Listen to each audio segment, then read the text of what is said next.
Welcome back, Brooklyn Nets fans. So I meant to make this video during the All-Star break, and that of course did not happen. I guess the time kind of got away from me. So anyway, we're going to talk about the Bulls game in the second half of this video because I am recording this like a half hour before that game starts here on this Friday night. But the first half of this video will be about Jacque Vaughn's extension, Ben Simmons' knee injury, the new guys on this team, what I've seen so far. I did not talk to you guys since that Knicks loss, and after that, Mikal Bridges dropped 45 points. It was awesome, that last win versus the Heat at home. So that was cool. But we'll talk about the second half, the expectations, what's the ceiling for this Nets team this year. So we'll get into all that. Hope you guys enjoyed the video. Leave a like and let's get into it. So I will say, now that I haven't talked to you guys in probably like a week and a half, 2 weeks, it's starting to feel more natural now that like KD and Kyrie are gone, and it makes sense that like, okay, we have this roster now. This is who we have. I was definitely sad the last week or so, but then I've gotten over it recently, and it's like, all right, this is exciting. We have some pieces to build with in the future, and there's a lot to look forward to here, hopefully, with all the draft picks coming up. The Nets have, I think, 11 first-round picks in the next, 7 or 8 drafts. So they have some assets going forward, and they have guys on this roster that are still good, and they definitely can be a very good defensive team if things do click.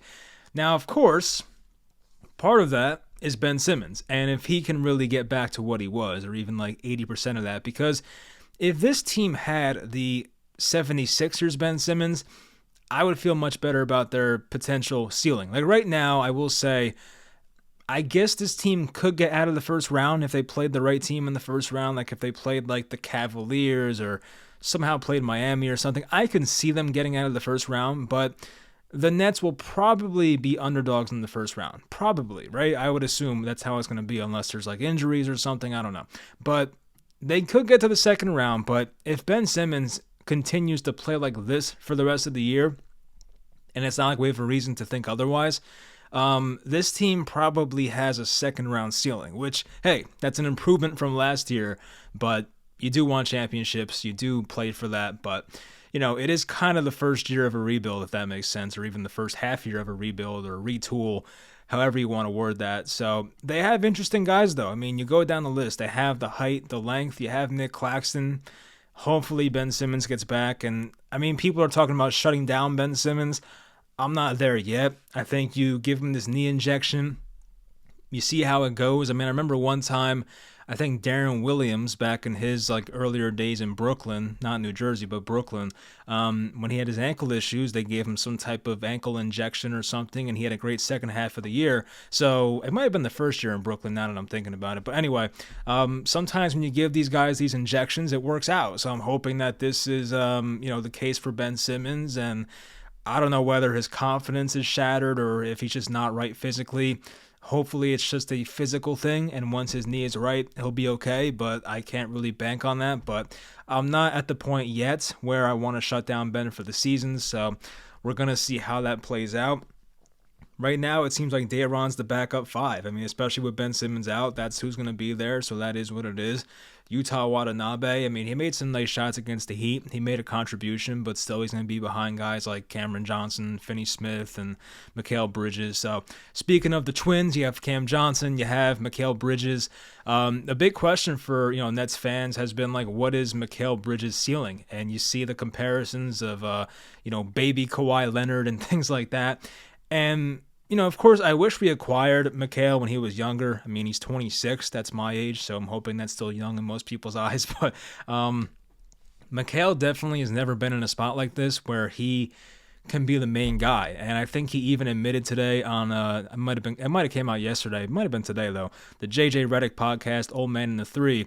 He was on that, and they posted it today, and he was talking about just kind of doing moves he would not do with the Suns because he feels like this is kind of not his team. He didn't word it that way, but he feels he's more free to play, without limitations as compared to Phoenix when you're playing with Devin Booker and Chris Paul and even DeAndre Ayton too. So at least now in Brooklyn, this is kind of like, Mikal Bridges is supposed to be the best player, so he's not afraid to make these moves, and we'll see who he is. I mean, I did not expect him to go out there and score 45 points against Jimmy Butler the game before the All-Star break, but it happened, and it was very cool.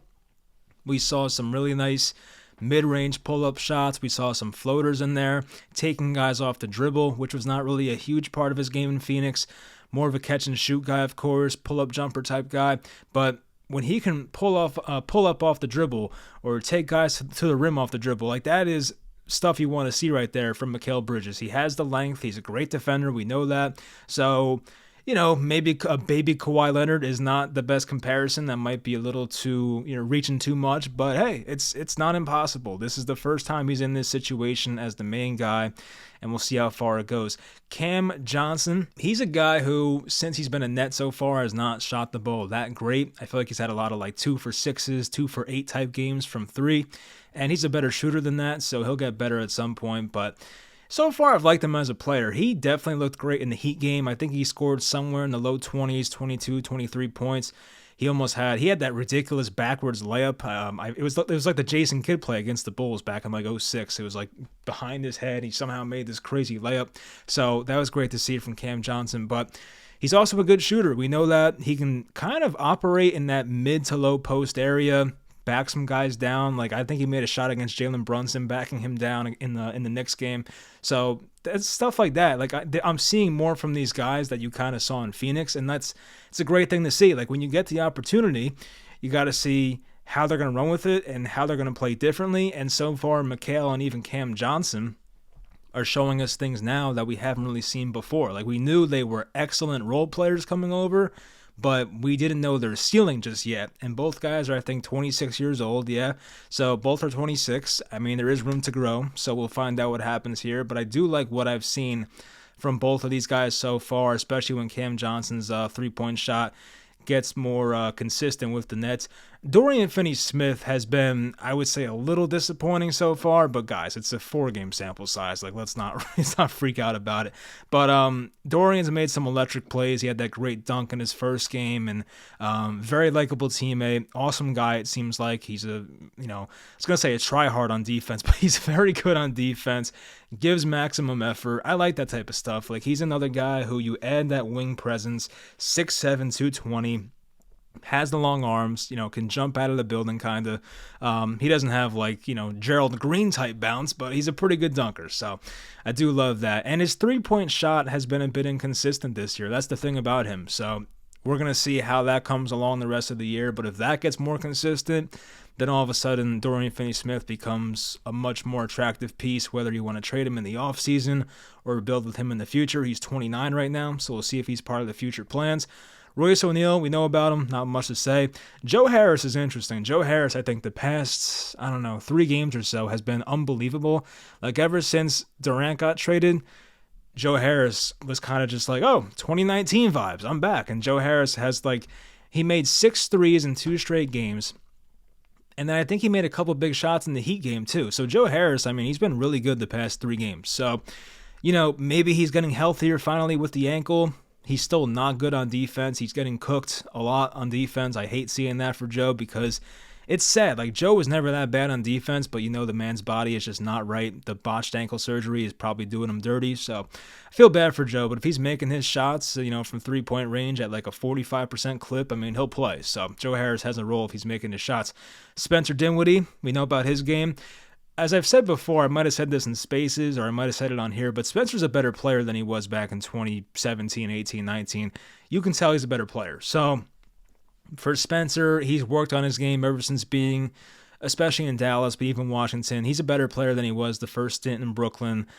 Definitely has more confidence, which I didn't think was possible for a guy like Spencer, but he's a big shot taker, big shot maker. He makes clutch plays. That dunk he had on Joel Embiid was crazy in the Sixers game. I think he got that shot off in time to tie the game. I don't know what happened with the clock right there, but he should have made that shot. But Spencer has made some big shots as a Brooklyn Net, so he's definitely not a stranger to that stuff. And, the Spencer Dinwiddie versus Cam Thomas playing time distribution, it's going to be interesting. And you can even throw Seth Curry in there too, because Seth Curry might play some backup point guard. But Cam Thomas is a guy I want to talk about. So Cam Thomas, in my opinion, as I said, this team probably right now, at best, I hate to say it, is probably a second-round exit type of team at best. So you look at it like that, obviously guys like Cam Johnson and, as I mentioned, Finney-Smith and Mikal and Claxton, they're going to get their minutes. We know that. But guys like Royce O'Neal, Joe Harris, can they play less to give Cam Thomas more minutes? I'm not opposed to that. I'm really not opposed to that. I would love to see Cam Thomas get at least 25 minutes per game. I'm not saying that Cam has to play 38 minutes a game. That might be a bit unreasonable, but give him consistent minutes, somewhere from 24 to 28 minutes every night. Cam Thomas knows his role. He's the scoring option off the bench. I still think Dinwiddie's the starter going forward. I didn't even check the starting five tonight, but I'd be surprised if Cam Thomas was the starter. But you make him that microwave scorer off the bench, and hopefully his career keeps going in the right direction. The guy's still 21 years old, I believe. So, yeah, he's 21. So, Cam Thomas has shown enough where it's like, yeah, this guy can score the ball at will, but it's the other things like consistency and making the right passes and not turning the ball over and, being committed on defense and making the right defensive rotation, staying in front of his guy on ball. Those are the things Cam Thomas has to work at. But just being a bucket getter, the guy's unbelievable. So that's great. Seth Curry, as I mentioned, he might have a role. I think Jacque Vaughn has tried to get this rotation down to 9 or 10 guys, and I think Seth Curry's somewhere on that cusp, and he'll still play, but I'm not sure how many minutes. Like, Steph Curry, as we know as Nets fans, is very hit or miss. He's had some games this year where he's the sole reason the Nets win, and he's had games this year where he's been just unplayable. Like, I'll go through his chart right now, like his game log, and you'll see some games in here where it's like, whoa. Like here, 32 points in the loss at Philly on January 25th. Then against the Lakers, he had a 6-point game, 3 for 11 shooting 2 games later. I think that was the last home game Kyrie played. So, sometimes he'll come out here and have these ridiculous games, 29 points against Portland in a game in late November.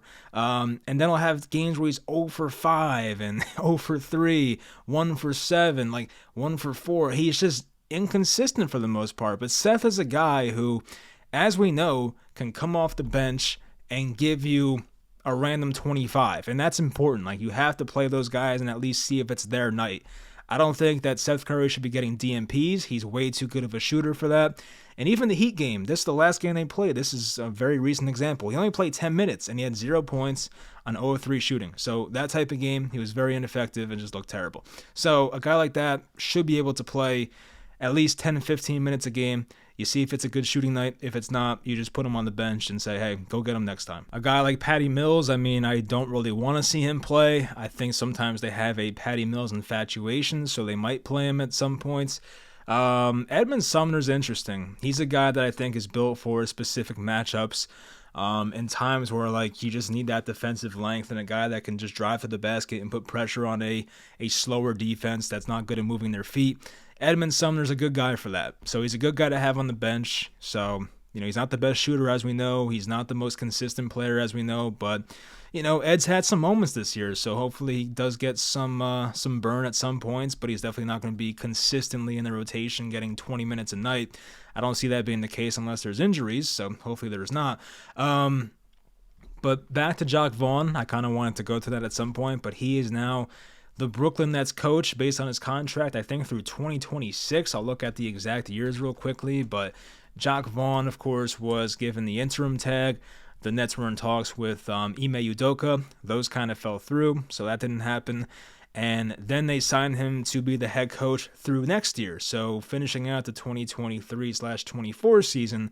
But then we heard a couple days ago on February 21st that the Nets signed Jacque Vaughn through the 2026-2027 season. So Jacque Vaughn is 32-19 this year as the Nets head coach. He had a good stint the final 3 games before COVID happened when Atkinson got fired, then went to the bubble, and I think the Nets were pretty good in the bubble. They overachieved for the crappy roster they had. And look, can we possibly overrate Jacque Vaughn because of how bad Steve Nash was? Maybe. But I think that Jacque Vaughn's genuinely a great guy. I think he's a great leader of men. He's a great teacher, a player's coach, but he's also a good motivator. And seeing that guys like Kevin Durant and even Kyrie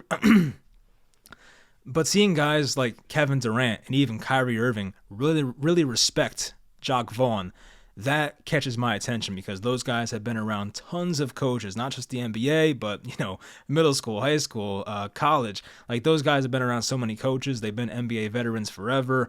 Fortunately, we didn't get to see James Harden play under Jacque Vaughn as a head coach, but it seemed like 7-Eleven, both those guys loved Jacque Vaughn, and especially Kevin Durant. So once again, could that be because Steve Nash was so bad and it couldn't get much worse? Maybe, but I think there is something to it. Jacque Vaughn, ever since he took over, there's been a new identity about this Brooklyn Nets team. How under Steve Nash, they did not play much defense. They were just fully relying on their offensive isolation scores to do the work for them, and that kind of led to a sweep by the Boston Celtics last year.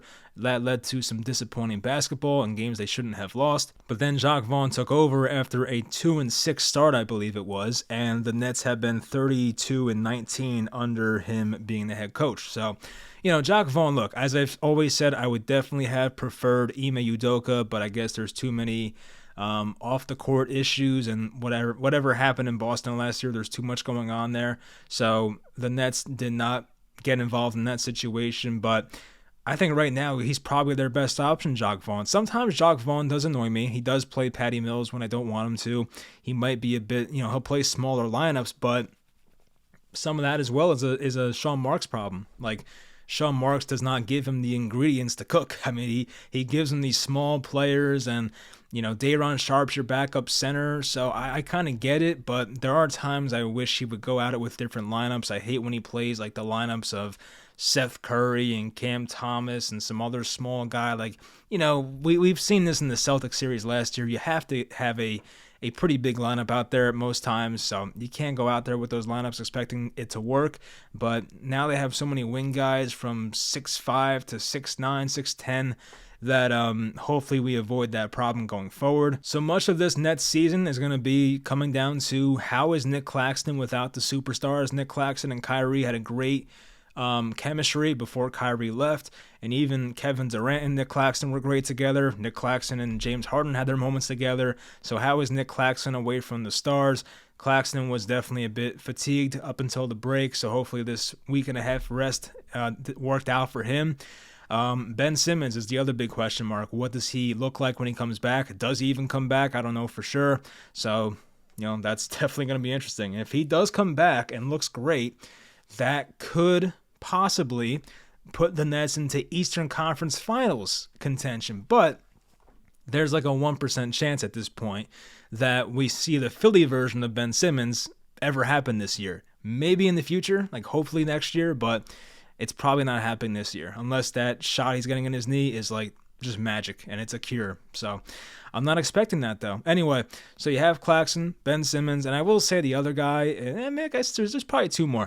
Mikal Bridges is the other one. He's 3. Mikal's development, what he is as the lead guy, we'll see that over a consistent period of time. Who he is as a leader, who he is as a lead guy, that's going to play out over the final 24 games. And the other guy, number 4, is Cam Thomas. Who is Cam Thomas? Is Cam Thomas going to be the guy who, as I've said in the negatives before, kind of gets lost on defense, doesn't stay in front of his guy, turns the ball over, forces some bad shots? Or will he be the guy who is learning the game at a high level and taking smart shots, making a lot of shots, scoring around 20 points per game, and just being that really, really good 6-man off the bench that can give you 20 to, 18 to 22 a night, somewhere in there. And of course, he'll have his blow-up games and score 30. We've seen him score 40 this year 3 times. So Cam Thomas will have his nights. It just depends, what role does Jacque Vaughn have for him? And I think Jacque Vaughn, he knows how talented Cam Thomas is, but Jacque Vaughn did have that comment saying that he did like what Cam Thomas did in the 40-point games, but the Nets were 1-2 in those games. And I think Jacque Vaughn sees the bigger picture there about winning and losing. So, yeah, it's not all about Cam Thomas's stats. We know that, but he needs to play, of course. He needs to have a consistent role. I'm tired of the Nets always, not giving Cam Thomas consistent time. Even with Steve Nash, it was the same thing where you would give Cam Thomas 23 minutes one night and then 7 minutes the next night, and it's just you can't operate like that. You have to give this kid consistent minutes, and hopefully it works out. But anyway, that's it for this the preview for the second half, and hopefully they can stay out of the play-in. and stay in the top, top 6 seeds, stay at 5 or 6. That would be ideal. You don't want to fall between 7 and 10. But if they do, we'll find out. What happened last year, they won their playing game, they made the playoffs, got swept, but hopefully this team can kind of hold on to the 5 or 6 seed. I believe they're the 5 seed right now. So hopefully they keep that and get into a playoff series in a favorable matchup and can hopefully win that. So, 24 games left. If they can win 14 of those and go 14 and 10, that'd be great. But the Nets have a tough schedule. I think I saw somewhere they have the 6th or the 7th toughest schedule going forward. Looking at it now, you have teams like Milwaukee, you're at New York, you're at Boston, at Milwaukee again, at Denver, OKC, they've been playing much better. Sacramento, Denver, Cleveland twice, at Miami. And they finish off the season with a pretty favorable schedule after that Miami game on March 25th, but I would say their next 15 to 18 games are tough. So it's going to be a very pivotal stretch here for Brooklyn. Hopefully the game that starts in a couple minutes here, they get this win, start off the break 1-0 or out of the break 1-0, but we'll see what happens, and I'll talk to you guys after the game. Well, we're at halftime, and I'm not going to wait until it's over because it's already over. The Nets are down 63-29 at half. 63-29. That is the least amount of points they've scored at halftime since 2012, they just said on the broadcast. 18 points in the first quarter, down 15 after one. That's it happens, right? Second quarter, they were outscored 30-11. 11 points in a 12-minute quarter in an NBA game. Yikes. I don't know what to say. I really don't. Look at some of these plus minuses. Dorian Finney-Smith, minus 27. Dinwiddie, minus 25. This is in a half. This is so ugly. Some guys individually are playing awful. Mikhail's not shooting well, 3 for 9. Royce O'Neal's had a couple of awful turnovers. Joe Harris had an awful turnover. Zach LaVine, I guess the Bulls' big three, if you want to call it that. Probably not the right name, but LaVine, DeRozan, and Vucevic, they are just completely destroying this team. They've probably outscored the Nets by themselves, those three guys, by a lot. So here's the halftime stats. Nets are 10 for 41. 24% from the field. 3 for 22 from 3. 13% from 3. 6 of 7 at the line. They are out-rebounded right now 36-20 at halftime. 16-point deficit. My God. Andre Drummond had that play on the free throws, the second missed free throw where he got the rebound 3 times basically and then dunked it over Daron Sharp. So that was ugly. Here's something. They're tied in assist, 9-9. So you got that going for you if you're a Nets fan. 9 turnovers to 5. Brooklyn's losing that, of course. The Nets actually have more points off turnovers, 7-2. That does not sound right at all, but 30 points in the paint for Chicago to the Nets 12, so that's pretty bad. Chicago's largest lead in the first half was 35 points.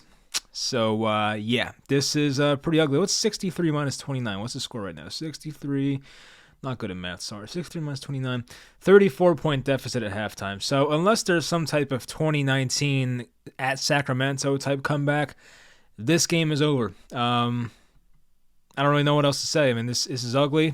There's not really any positive takeaways that I've seen. I guess Cam Johnson looked okay. He made a couple threes in the first quarter. He's only a minus 16. That's one of the best on the team. But yeah, they looked a step slow the entire night. Chicago got off to a 9-0 run or 11-0 run to start the game. Jacque Vaughn was holding on to his timeouts like it would cost him money. I don't know why he took so long. But it's bad. No Utah so far. No Sumner. No Patty. I would give Utah and Sumner some playing time in the second half. This might be a game to play Patty Mills too, because why not?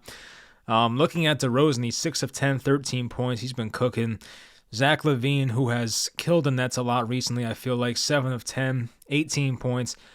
Vucevic only has 9, so, it's not a ton. He basically has a third of the Nets' points, which is not very good for the Nets. But, Chicago's killed them. And Chicago should be up more. They had a possession or two where they missed a dunk, and then they came down and missed a layup right after a steal. So, I don't know. You had 10 days off if you're the Nets. Jacque Vaughn just gets his extension, and you come out and look like this. It is very ugly out here. So that's a shame. I do want to check the standings real quickly because I did not really go over the exact standings when I was first talking to you guys. So looking at it now, the Nets are the 5 seed, 34-24. The Knicks are the 6 seed. They are 2 games back. I forget what the Knicks score is right now. I think they're beating the some crappy team they're playing. And we're 2.5 up on the Miami Heat, who are down like 20 to Milwaukee right now. So once again, my main priority is staying in the top 6. So if you can stay in front of the Heat right now and stay in front of that 8 seed, you'll be all right. But still, it sucks. This is not what I wanted to see. I was the last few days I was missing Nets basketball, and I couldn't wait for Friday night. You get here, and it's like, man, this sucks. And I posted this picture as a response to the Nets Twitter, and it's funny because this happened in the same season. So there was a game in I don't know, probably October, November, when the Nets were on that winning streak, and they were up 91-51 at halftime. I mean, up 40 points at halftime is insane. I know it was against a pretty injured Warriors team, but still, I mean, I have the picture here if you guys can even see it. But so that's the picture, as you can see, 63-29, 91-51. So yeah, that all happened in the same season, which is crazy. But of course, the Nets now are a much different team than they were just a couple months ago, or a couple weeks ago, I should say. So yeah, it's sad. You hope that this is just a wrong night type thing, and it's not really something that keeps turning into bad basketball over a long stretch of time. But looking at the schedule, the next few games coming up here, and we'll talk about that real quick. So after this, it's at Atlanta on Sunday. They might have a new coach by then, Quinn Snyder. We'll see if he's there in time or not, but that's possible. So at Atlanta, I guess you could win that game. Home versus Milwaukee after that, always going to be tough, we know that. But the Nets do have length, so maybe that'll help. We'll see. At the Knicks, which the Knicks might be a bad matchup for the Nets now. I don't know, because I think the reason the Nets were so good against the Knicks the past couple years, or honestly last 3 or 4 years, was because they had the superstars to close the games out, and now they don't. So Kevin Durant had a bunch of clutch moments versus the Knicks. Kyrie, same thing last time they played, or 2 times ago now. And Cam Thomas had his big moment at MSG last year, but still, I mean, it's tough. Then after that, it's at Boston. So then you get a couple easier ones with Charlotte and Houston. It's going to be tough. As I mentioned, they have like the 6th or 7th toughest schedule going forward.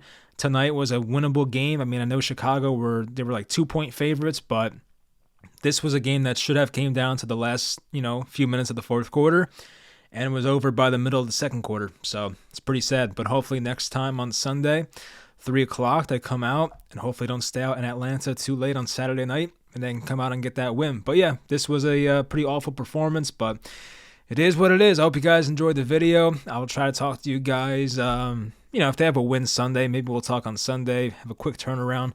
If not, probably after Boston on Friday. I hate the Celtics will probably lose to them because we always do, but probably after that Boston game, and between them we have 4 games. So if they can get 2-2 out of that, obviously the most likely wins would be Atlanta and New York, but realistically, they could be 1-3 or 0-4. I don't know. I mean, this team is very unpredictable.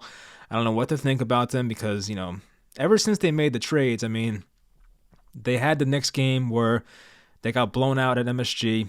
Then they won versus the Heat, a shorthanded Heat team. They had that very, very close loss versus Philadelphia, which is a game I think the refs kind of stole from them. So they're going to be 1-3 with these, new reinforcements now. Could have been 2-2, whatever, but still, it's not great. So hopefully they win at Atlanta, and hopefully that starts some momentum. But yeah, hope you guys enjoyed the video. Hopefully the Nets somehow win in the second half, but I doubt it. Make this game a respectable loss at least. Don't lose by 60. We'll see what happens, but I'll talk to you guys next time.